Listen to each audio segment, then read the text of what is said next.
So we have an RC 5500, and as we can see, steer tires have cracks and splits on the sides, and we're going to replace both of them. So let's jack the truck up and get started. So we turn the wheels to the side, left side first. So we got the wheels off the ground. Don't need no more than 3, maybe 4 inches from the bottom. Remove the dust cap, cotter pin, washer, capsule nut. Then remove the bearing. There's the bearing, and then just take off the wheel. So then when you take the wheel off, there's an inner bearing right here that's behind the wheel, so sometimes you have to remove it, and then there gets taper and plastic behind there. So it's just a good rule to take this bearing off and then just clean up the plastic.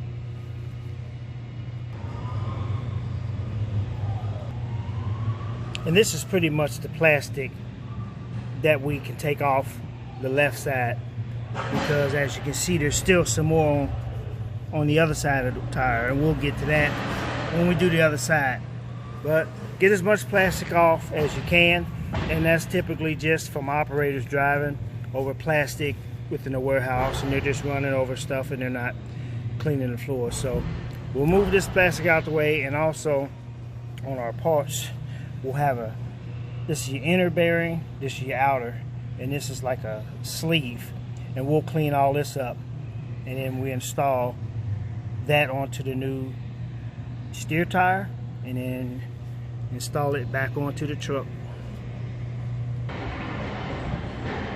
So here's the old tire, here's the new tire.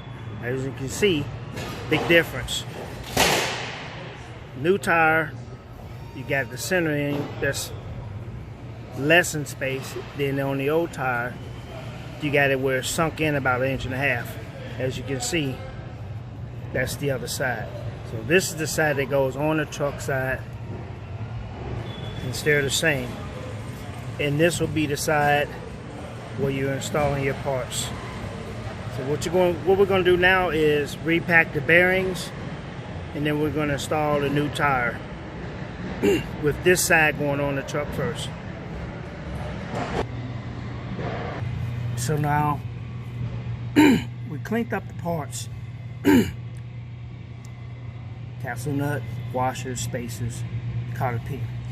Then I repacked the bearings, and for time's sake, I went on and put a lot of grease in between each and one of the rollers. So a lot of people can say, well, how do you repack the bearings? A lot of times you can just take your hand, put some grease in the center, and just kind of pop it, the bearing, and the grease will come through. And the way you know that that's been done, if you can look at this bearing, see these little, looks like little bubbles right here, like that little bubble right there, and a bubble right there. That's just showing that I've pushed the grease up under the bottom through the top to let it come out. But as you turn the bearing in a circle, it kind of wears down. But as you can see right here, on this side of the bearing, I pushed the grease through because it kind of looks like it's bubbling out. So that's what you want to do, repack the bearings. So now we'll go ahead and we install our parts. Here's the new tire. Remember, the shorter end goes on the axle side.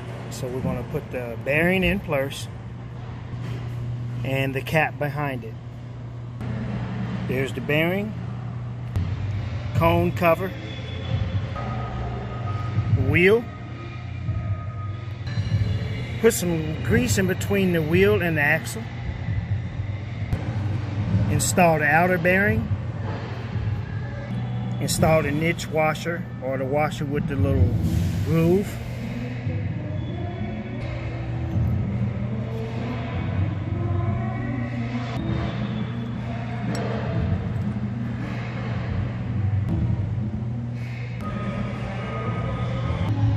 And if necessary, take a highlighter or a marker and mark a line. That way you know how to put the roll pin or a cotter pin back in stock. Then push the cotter pin up so that way it won't come out. Now let's install the dust cap.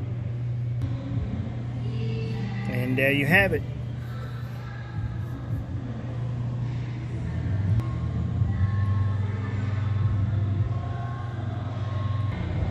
And there you have it, and that's how you install steer tires for an RC 5500. If you like this video, please subscribe. But just remember, we did the left side, so all you have to do is just rotate the tires and do the right side. So thanks for watching. If you like this video, please subscribe. Have a good day.